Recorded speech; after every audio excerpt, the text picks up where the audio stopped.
স্থানীয় সরকার, পল্লী উন্নয়ন এবং সমবায় মন্ত্রণালয়ের প্রতিমন্ত্রী মীর শাহে আলম বলেছেন, দেশে কোনো ধরনের তেলের সংকট নেই। সরকার আগাম ৩ মাসে পরিকল্পনা হাতে নিয়েছে। তেলের আমদানি এবং সরবরাহ ব্যবস্থা স্বাভাবিক রয়েছে বলেও জানান তিনি।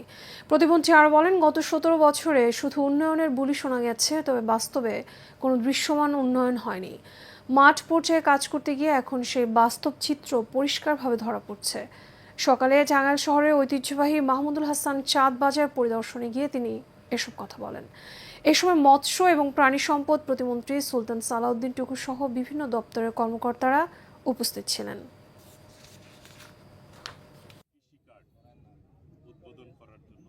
মাননীয় প্রধানমন্ত্রী জনাব তারেক রহমান উনি দেশের মানুষের কাছে দেশের মানুষের ভাগ্য উন্নয়নের কথা বলে আমরা ভোট নিয়েছি।